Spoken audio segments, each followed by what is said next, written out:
welcome DJ Hardwell to the stage.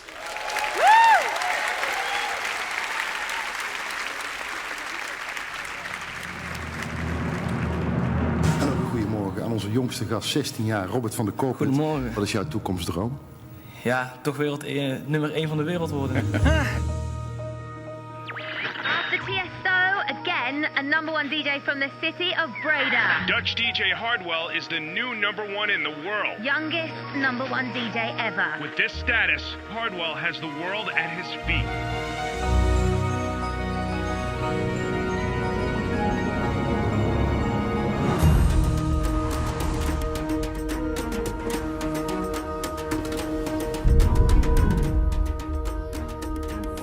I came all the way here from Canada with all my good friends because we love Hardwell. All the way from Spain to see Hardwell play. Fucking #1 DJ in the world. Best DJ, #1 forever.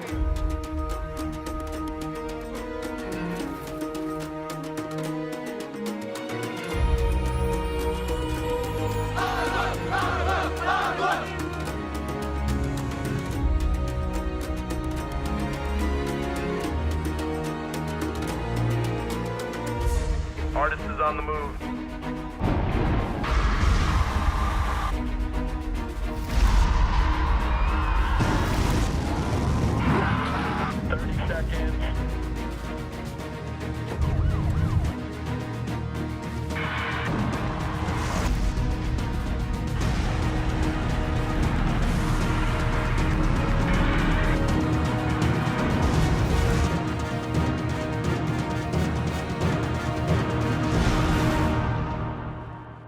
Have a great show. Make them go nuts.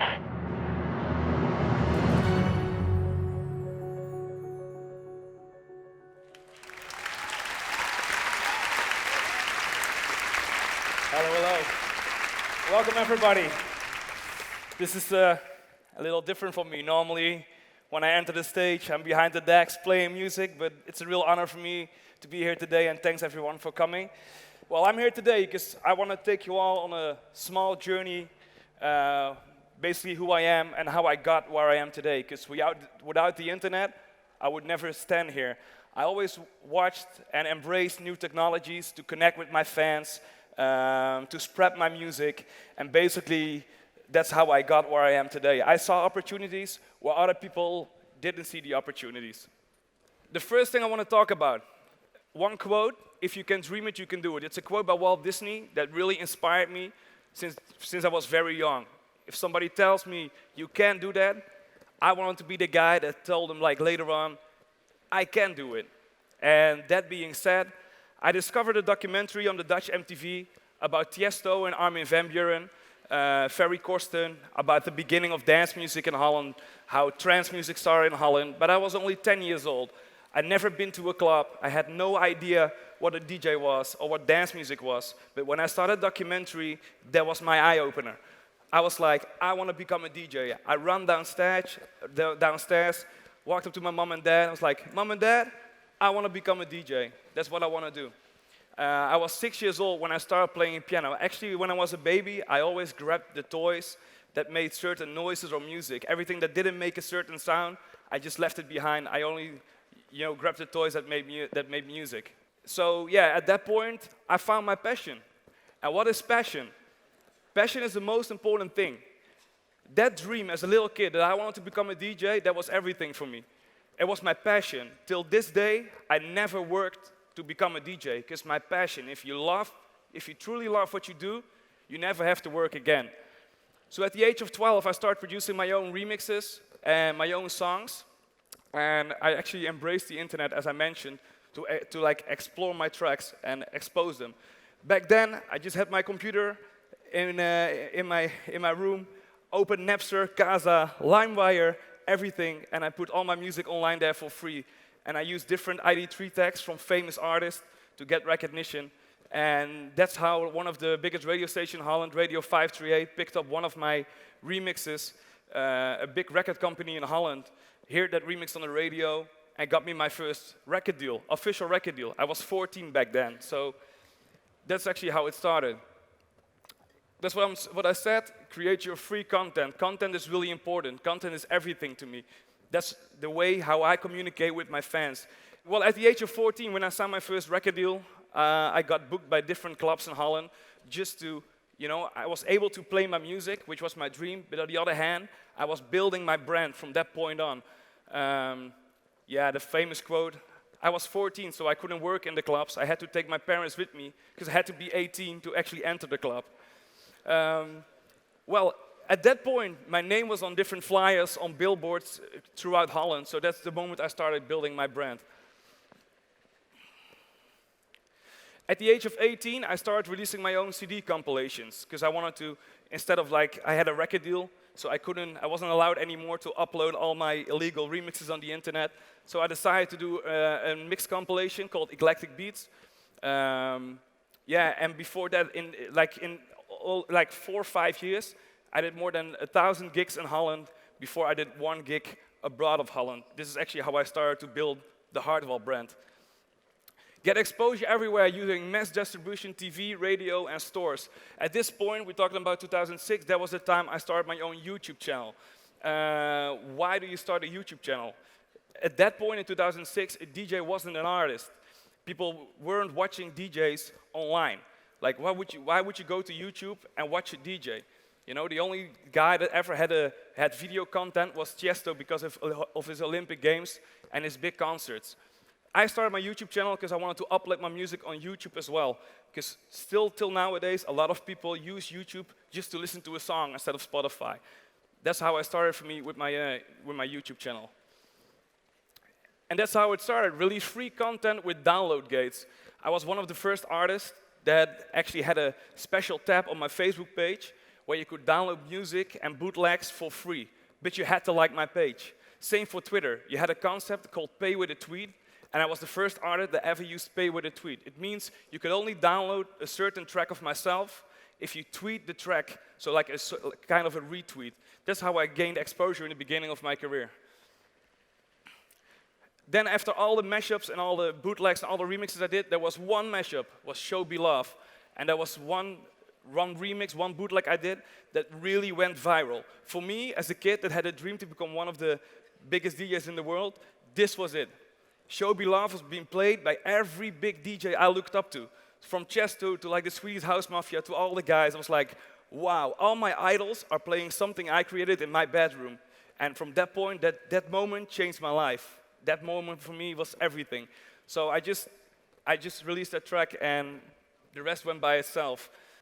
Start your own platform, get inspired by others. In 2010, I decided to start my own record company called Revealed Recordings. Back then, my record deal was finished, the one I signed when I was 14. I was making a lot of dance tracks, but no record label truly believed in my music. I always had to change something, and I didn't believe in what they told me to change, so I started my own record label. I started my own radio show at that point, Hardwell on Air, and that year I got voted the number 24 in the DJ Mag Top 100. I think no matter what you are, no matter what brand you have, it's always really important to collaborate with other artists. Like if you keep everything for yourself, it will never work. If you collaborate with somebody else, always be open for collaborations. One of my heroes, Tiesto, asked me to come and play with him in Ibiza. That's the point when we decided to make a track together called 076. And I played my first festival in the United States. Trick 8 I actually did, release free content with popular brands. I was one of the first artists that re-uploaded his live set on my own SoundCloud page.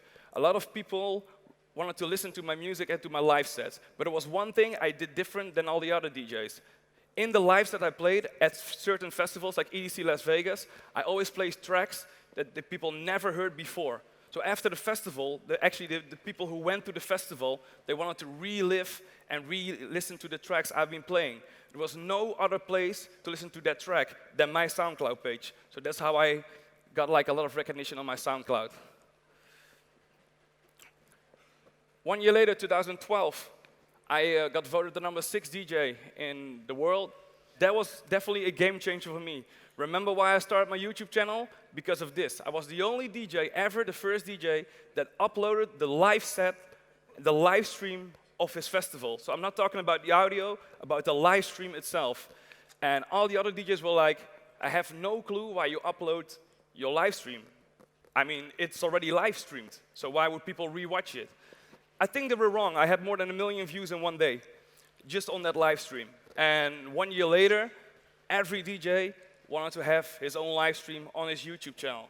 I think it's really important to be the first, the fastest, and the best. And with that being said, 2 years later, in 2014, every DJ wanted to upload his live set of his live stream of Tomorrowland. So Tomorrowland made an agreement. We're going to give all the DJs at the same time the live set through WeTransfer 1 week after the event. I was like, nah, I'm just going to record my live stream and re-upload it 1 hour after I'm finished. And that's what I did, be the first, fastest, and the best. Invest in original content. In that year, I wanted to grow my YouTube channel. At that point, I was the biggest YouTube channel in Holland. I did different Q&As. I did tutorials about how I made my music, how I made a certain sound. And yeah, I did that together with Robbert, one of my videographers. And later on, we decided to do a full documentary. Give it back to the fans, make premium content available for free. That year, I got voted the #1 DJ in the world, and I can say that helped me a lot, like the whole social media platforms, the simple things like pay with a tweet, give free content, just make the fans, like, give something back to the fans over and over again. I uploaded the I Am Hardwell World Tour live stream, Ultra Miami live stream, Tomorrowland 2013, and my documentary got released. As you can see, it goes in millions of views because people just wanted to relive what I did on stage, and they wanted to see what was going on when I'm on stage. The year after, I got voted #1 again. At that point, my YouTube channel had more than 2 million subscribers. I started my I Am Hardwell America tour, and we were closing my world tour in Madison Square Garden in New York. And we had to do a special, crazy announcement to actually announce Madison Square Garden. So think outside of the box and go viral. I wanted to do something that nobody ever did before. I took over Times Square, and I announced my show, my final show, on more than 30 screens on Times Square.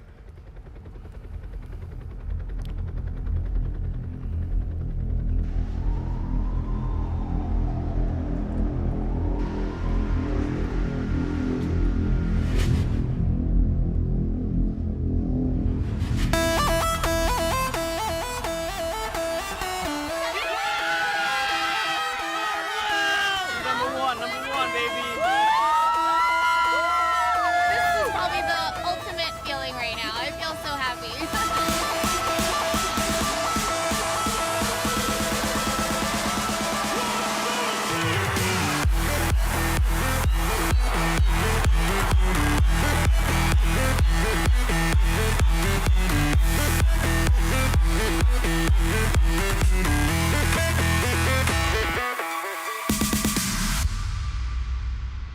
And that's how we announced the last part of the world tour.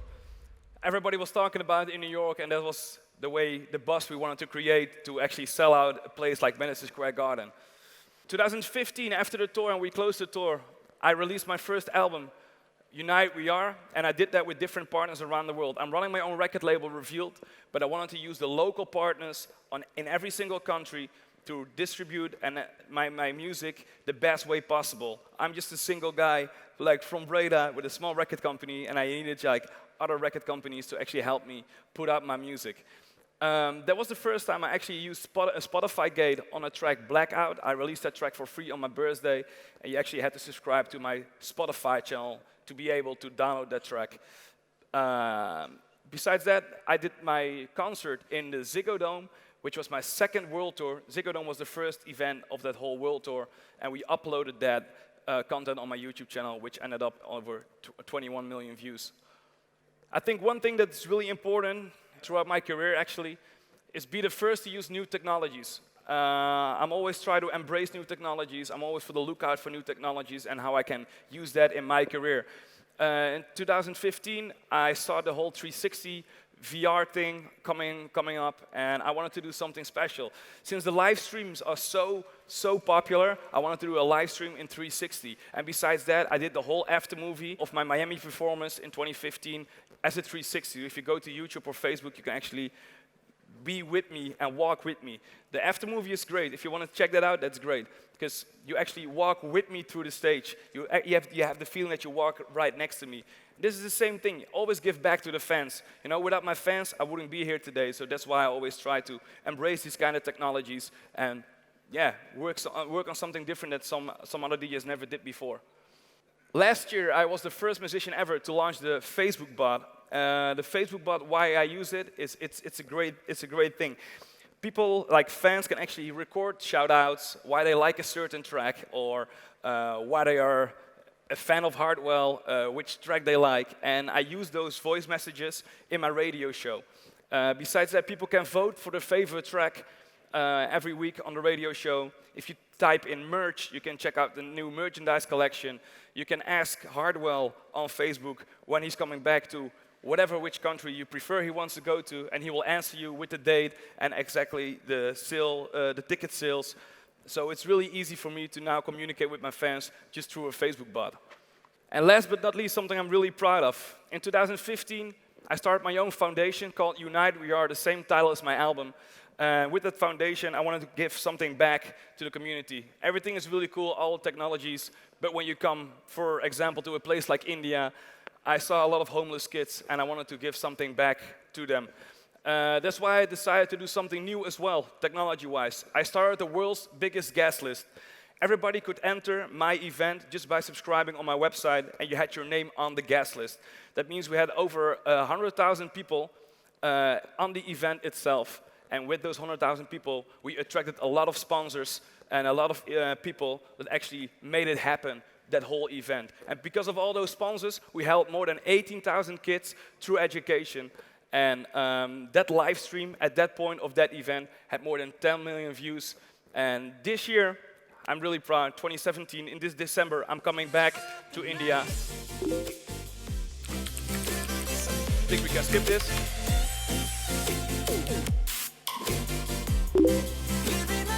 Well, that's the Facebook bot.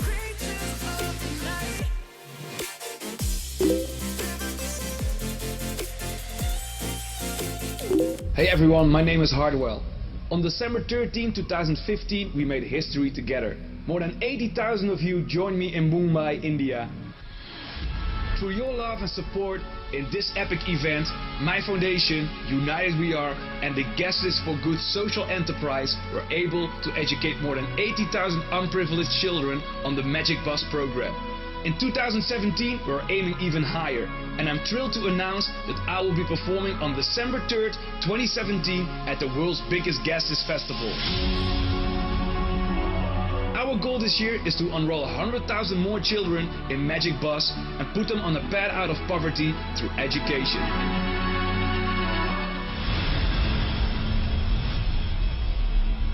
Introduction video for this year. So we're coming back, we're aiming even for more children to help this year. So I think it's always really important, no matter what you do, to always give something back to the community. I just wanted to do this one more time. I wanted to feel like Steve Jobs. One more thing. The future, what's going to happen in the future? Well, I was the first artist a couple of months ago to embrace the whole blockchain technology. And I think especially for me as an artist, this is going to be the future. You're going to sell, I'm already selling my music through the blockchain technology, and this is definitely going to be the future if it comes to record labels and everything.